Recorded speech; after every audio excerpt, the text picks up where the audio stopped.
안녕하십니까. 교과서 읽어주는 남자 김영선입니다. 오늘 한국 근현대사 수업 8번째 시간 함께 시작하도록 하겠습니다. 2. 대단원 근대 국민국가 수립운동. 3. 중단원 근대 국민국가 수립을 위한 노력. 1. 소단원 동학 농민운동입니다. 드디어 중단원이 또 바뀌었죠. 교과서는 116쪽부터 보도록 하시겠고요. 자, 보시면 학습 목표가 두 가지가 있습니다. 동학 농민운동의 전개 과정과 의의, 그리고 청일 전쟁이 조선에 끼친 영향을 설명할 수 있다라고 두 가지가 나눠져 있는데요.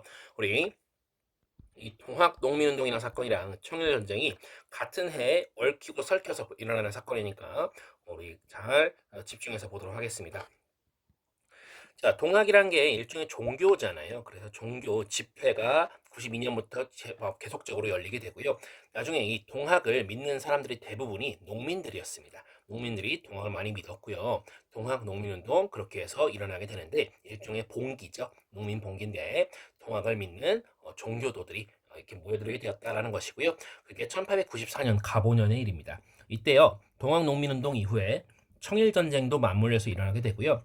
우리가 오늘은 다루지 않겠지만 갑오개혁이라는 사건도 같이 맞물려서 일어나게 됩니다. 나중에 이 세 가지가 좀 짬뽕이 되는 게 있으니까 잘 잡아두면 좋을 것 같고요.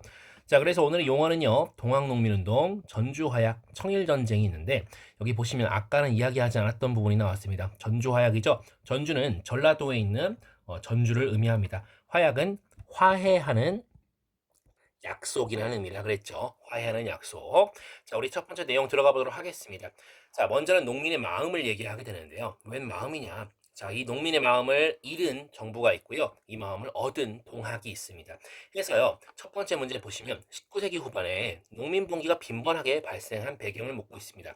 먼저 대내적으로 그리고 대외적으로 나눠져 있는데 대내, 즉 나라 안에서는요, 기강이 문란하고 탐관 오리에 의한 수탈이 증가하게 됐고, 그리고 개화 정책을 추진하는 데 있어서 재정 지출이 계속 심화됩니다.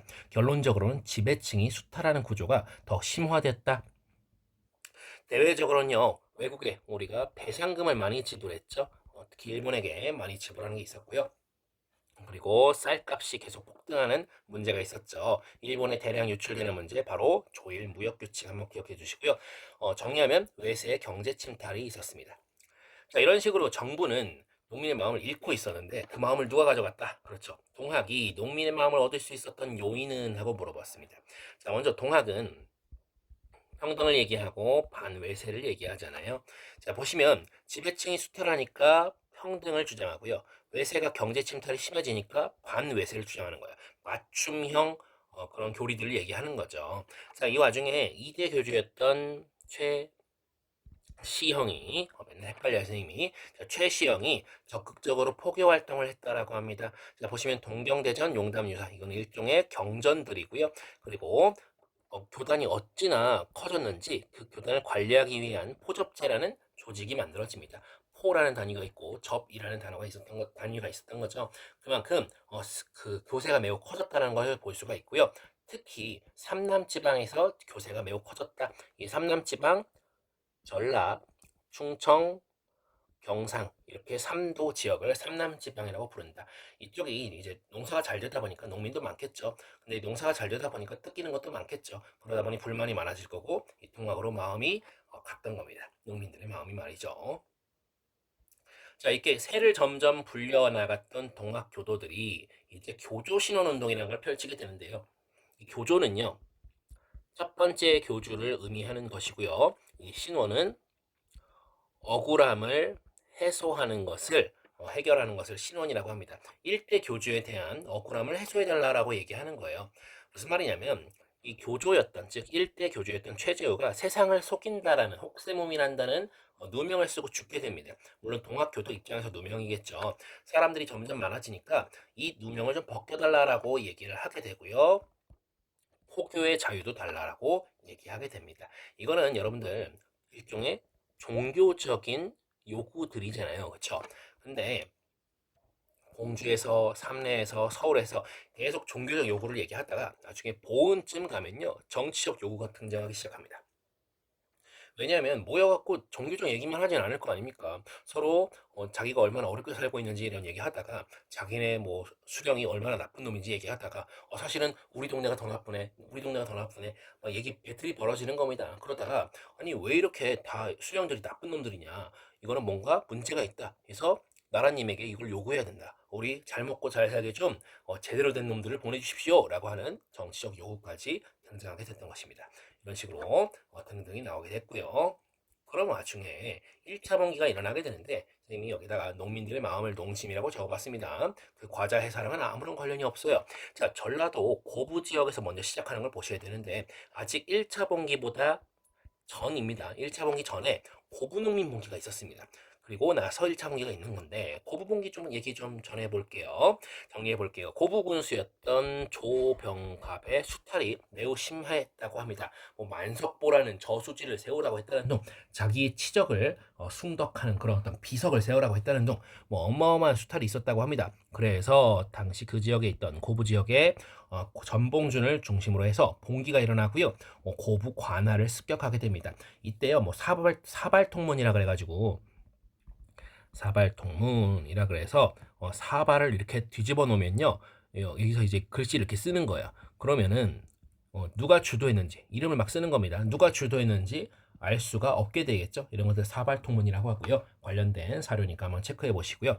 자, 정부의 대책이 처음에는 신임 군수 박원명을 보내가지고 이걸 잘 정리해 보려고 했습니다. 처음에 박원명은요, 아, 너희가 그런 게 힘들었구나. 내가 이런 분들을 좀 주의하겠다. 잘 보살피겠다라고 얘기하면서 농민들을 잘 집으로 돌려보냅니다. 그런데 그 뒤에 왔던 안핵사는요, 원래 이런 지방에서 난리가 나면 이걸 잘 정리하라고 보내는 그런 직책입니다. 안핵사로 따라왔던 이용태가 나타나서 이제 사고를 치는 거죠. 자, 여기 보면 일단 박원명이 와서 농민이 해산됐는데 이것 때문에 문제가 벌어진다. 그게 바로 1차 분기의 얘기가 되겠습니다. 그래서 바로 안핵사 이용태 얘기부터 시작이 되는데요. 안핵사 이용태가 만행을 저지르자 이 무슨 만행이었냐면 어디 건방지게 천한 농민놈들이 우리들한테 이렇게 반기를 드느냐 하면서 농민들을 막 잡아들이기 시작합니다. 그러니까 동학 지도부가 전봉준, 손화중 등의 동학 지도부들이 이 무장을 지역을 중심으로 해서 무장 봉기를 하게 되는데 여기 있는 무장은 그 지역 이름이라고 말씀을 드렸습니다. 당연히 무장 봉기했겠죠. 무장해서 무기 들고 했겠죠. 자, 이러면서 파죽지세로 몰려들게 되고요. 4대 강령을 발표하고 그리고 황토현, 황룡촌 전투 등에서 승리를 하게 됩니다. 파죽지세로만 이어나가는 겁니다. 그러다가 급기야 이 전라도에서 전라중앙 전주성을 점령하게 됐던 것이죠. 아주 어마어마한 사건이죠. 1차 봉기 전주성 점령까지 갔습니다. 자, 그러다가 이제 사태가 변하게 되는데 바로 청일전쟁 얘기가 나오게 되는데 왜 이런 일이 벌어지느냐? 자, 조선에 청군과 일본군이 들어오게 된 경위를 묻고 있습니다. 자, 동학농민군이 어딜 점령했죠? 그렇죠. 전주성을 점령하게 되자 조선 정부가 전통적으로 청나라의 도움을 많이 요청해 왔잖아요. 그래서 청나라의 도움을 요청합니다. 그랬더니 청나라가 우리 지난 시간에 갑신정변 이후에 나와서요.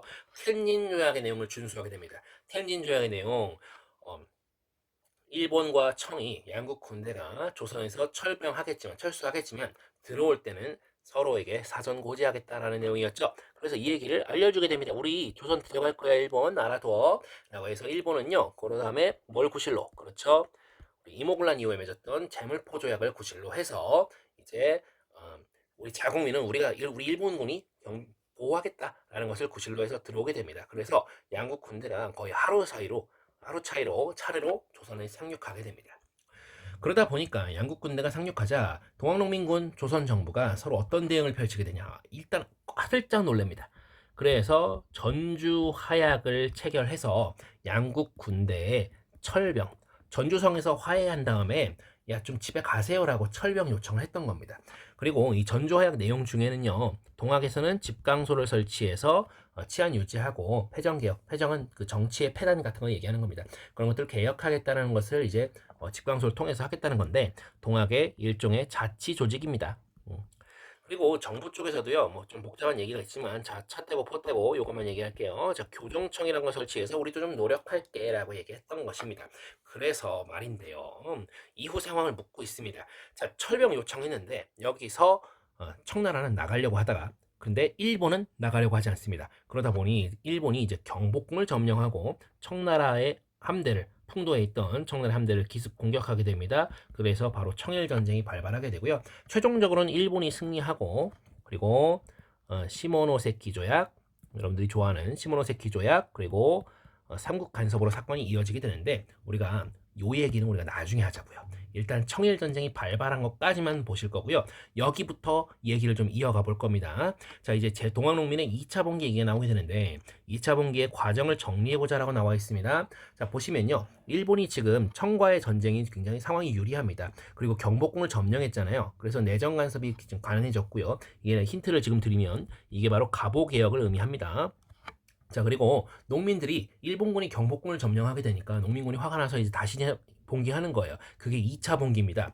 근데 이 봉기했을 때 세력이 굉장히 커야 되잖아요. 일본군을 상대하려면. 그래서 전라도의 남접과 충청도의 북접이 같이 연합을 해서 북으로 전진하게 됩니다. 그런데 공주 지역에 있는 우금치라는 곳에서 우금치 전투 크게 패배하게 되고요. 여기서 우리 교육과정상에 나와 있는 우리 동학농민운동은 끝이 나게 됩니다.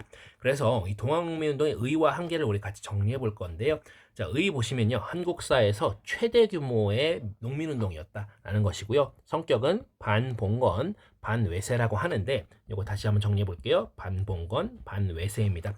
반봉건 같은 경우는 이 봉건이라는 게 전근대적인 모든 것입니다. 뭐 신문제를 포함한 그에 대한 차별, 그에 따른 차별 이런 것들을 다 포함한 것들이 봉건적이라고 하는데 그런 것들을 이제 폐지하자는 거죠. 반봉건적 성격의 그런 운동이었다. 그래서 요구사항의 일부가요. 나중에 갑오개혁에 반영이 됩니다. 여기 있는 갑오개혁 그거 맞아요. 그리고 반외세라고 하는데 당장 일본이 쳐들어왔잖아요. 그래서 항일 의병투쟁의 토대를 마련했다. 을미의병, 영학당, 활빈당 등등으로 쭉 이어지게 되고요. 다만 이제 한계점이 있다라고 하는데 선생님 별로 좋아하는 건 아니에요.